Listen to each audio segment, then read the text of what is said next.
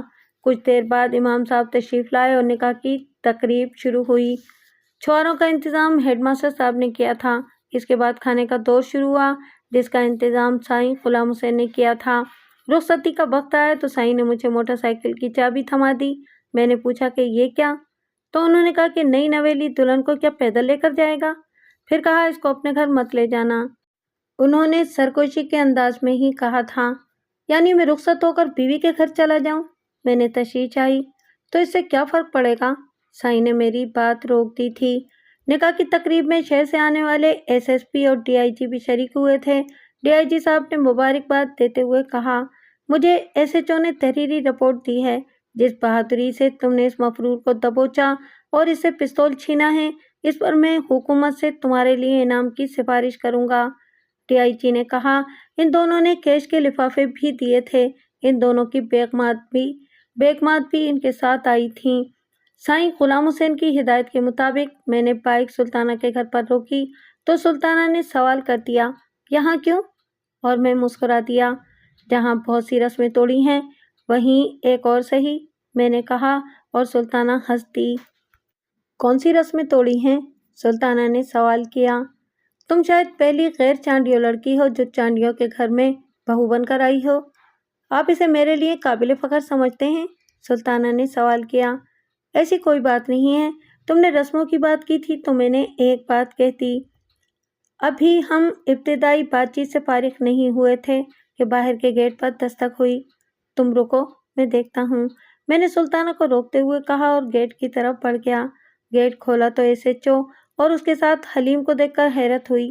حلیم کے ہاتھوں میں ہتھ کڑی تھی، لیکن اس سے بھی زیادہ حیرت ڈی آئی جی اور ایس ایس پی کو دیکھ کر ہوئی، جو کچھ دور پرائیویٹ گاڑی میں تھے۔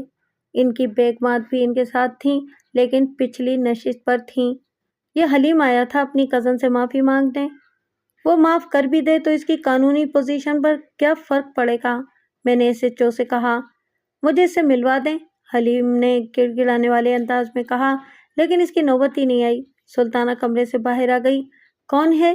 کس سے باتیں کر رہے ہو؟ اس نے باہر آتے ہوئے کہا، میں ہوں حلیم، تمہارا مجرم۔ کسی کے کچھ کہنے سے پہلے ہی حلیم بول پڑا، تم میرے نہیں قانون کے مجرم ہو۔ میرے ساتھ جو کیا اس پر میں تمہاری شکر گزار ہوں، سلطانہ نے کہا۔ اس دوران ڈی آئی جی اور ایس ایس پی کی بیویاں کار سے اتر کے ہمارے قریب آ گئیں۔ اس نے سب کچھ اگل دیا ہے، ایس ایچ او نے لقمہ دیا۔ وہ تو اس کی حالت بتا رہی ہے۔ میں نے اس کی جسمانی حالت دیکھ کر کہا، میں اس کی ڈکیتی اور حراست سے فرار کی بات نہیں کر رہا۔ ایس ایچ او نے کہا، تو پھر کس کی بات کر رہے ہیں؟ سلطانہ نے وہی سوال کیا جو میں کرنا چاہ رہا تھا۔ اس کا کہنا ہے کہ یہ تب سے آپ سے محبت کرتا ہے جب اس کے والد آپ کو اپنے گھر لائے تھے۔ ایس ایچ او نے حلیم کی ترجمانی کی۔ تو پھر وہ نہ کرتے تم جو کرتے رہے ہو، سلطانہ نے کہا، کم سے کم میٹرک ہی کر لیتے، سلطانہ نے کہا، اور حلیم سر جھکائے سنتا رہا۔ جو کچھ میں کرتا رہا وہ بھی تو تمہاری محبت میں ہی کرتا رہا۔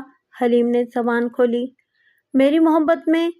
موٹر سائیکلیں چوری کی، گاڑیاں چھینی، بینک سے نکلنے والوں سے رقم چھینی اور ڈکیتیاں ماری؟ سلطانہ کے لہجے میں تلخی تھی، لیکن اس کے ساتھ ہی میں یہ محسوس کیے بنا نہ رہ سکا کہ اس کے انداز میں ایک ہمدردی بھی تھی۔ اس کا کزن ہے، اس کے والدین نے اسے پالا بھی ہے، شاید اسی وجہ سے اس کے انداز میں ہمدردی آ گئی ہو۔ وہ کزن جس کے ساتھ اس نے ایک عمر گزاری تھی، وہ اگر پھانسی سے پہلے ملنے آ جائے تو ہمدردی لہجے میں آ جانا ایک قدرتی امر ہوتا ہے۔ میں نے خود کو مطمئن کرنے کے لیے دلائل دیے اور کسی قدر مطمئن بھی ہو گیا۔ تب ہی ڈی آئی جی کی بیوی کی آواز میرے کانوں میں آئی تھی، سوری ہم نے تمہیں ڈسٹرب کیا۔ وہ معذرت کر رہی تھیں۔ سلطانہ نے کہا، کوئی بات نہیں، ہم تو ابھی باتیں ہی کر رہے تھے۔